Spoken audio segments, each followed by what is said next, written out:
नमस्कार दोस्तों, अवरल टाइम्स में एक बार फिर से आपका हार्दिक स्वागत है। मैं हूं आपके साथ सोनाक्षी। दोस्तों, एक रिपोर्ट से पता चलता है कि भारत में कुल बीमारी का 56.4% बोझ अनहेल्दी डाइट की वजह से है।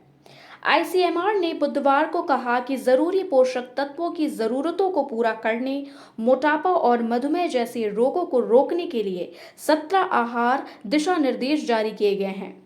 हेल्थ रिसर्च बॉडी के तहत राष्ट्रीय पोषण संस्थान ने कहा कि स्वस्थ आहार और शारीरिक गतिविधि कोरोनरी हृदय रोग और हाइपरटेंशन के पर्याप्त अनुपात को कम कर सकती है और टाइप 2 मधुमेह को 80% तक रोक सकती है। इसमें कहा गया है कि हेल्दी लाइफस्टाइल का पालन करके वक्त से पहले होने वाली मौतों को रोका जा सकता है। शुगर और फैट से भरे खाने वाली चीजों की खपत में बढ़ोतरी, कम शारीरिक गतिविधि, सूक्ष्म पोषण तत्वों की कमी और अधिक वजन की समस्या और तमाम तरीके के खाद्य पदार्थों तक सीमित पहुंच के कारण स्थिति और खराब हो गई है। एनआईएन ने नमक का सेवन सीमित करने, ऑयल और फैट का कम मात्रा में उपयोग करने, प्रॉपर एक्सरसाइज करने, चीनी और अल्ट्रा प्रोसेस खाने की चीज़ों को कम करने की गुजारिश की है।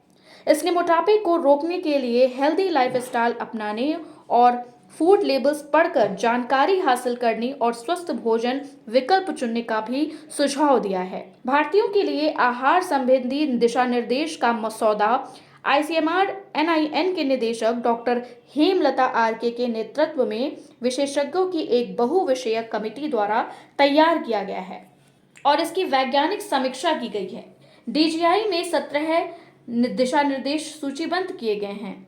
डॉक्टर हेमलता ने कहा है कि डीजीआई के जरिए हम इस बात पर जोर देते हैं कि सभी तरीके के कुपोषण का सबसे तार्किक, टिकाऊ और दीर्घकालीन समाधान तमाम खाद्य पदार्थों की खपत को बढ़ावा देते हुए पोषक तत्वों से भरपूर खाद्य पदार्थों की उपलब्धता, पहुंच और सामर्थ्य सुनिश्चित करना है। दिशा निर्देशों में वैज्ञानिक बातें शामिल हैं, साक्ष्य आधारित जानकारी जो राष्ट्रीय पोषण नीति में बताए गए लक्ष्यों की प्राप्ति को सुविधाजनक बनाएगी।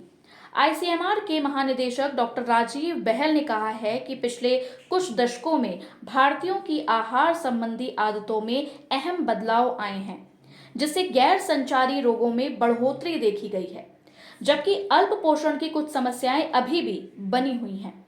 उन्होंने आगे कहा है कि मुझे खुशी है कि इन दिशा निर्देशों को भारत में बदलते खाद्य नजरिए के लिए बहुत प्रासंगिक बना दिया गया है, जिसमें खाद्य सुरक्षा से निपटने के लिए न्यूनतम प्रोसेस खाद्य पदार्थ चुनने, फूड लेबल्स की अहमियत को समझने और फिजिकल एक्टिविटी पर व्यवहारिक संदेश और सुझाव शामिल हैं।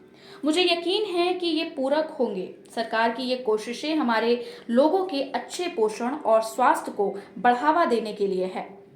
गैर संक्रमणकारी रोगों का जिक्र करते हुए एनआईएन ने कहा कि 5 से 9 साल की उम्र के 64% बच्चे हाई ट्राइग्लिसराइड से पीड़ित हैं। एक संतुलित आहार में अनाज और बाजरा से 45% से ज्यादा कैलोरी और दालों, बीन्स और मांस से 15% तक कैलोरी नहीं मिलनी चाहिए।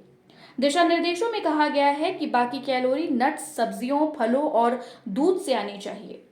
एनआईएन ने कहा है कि दालों और मांस की सीमित उपलब्धता और उच्च लागत की वजह से भारतीय आबादी का एक बड़ा हिस्सा अनाज पर बहुत ज्यादा निर्भर है।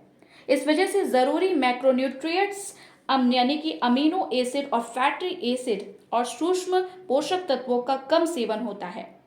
इसमें कहा गया है कि जरूरी पोषक तत्वों का कम सेवन उपापचय को बाधित कर सकता है और कम उम्र से ही इंसुलिन प्रतिरोध और संबंधी डिसऑर्डर्स का खतरा बढ़ सकता है। धन्यवाद।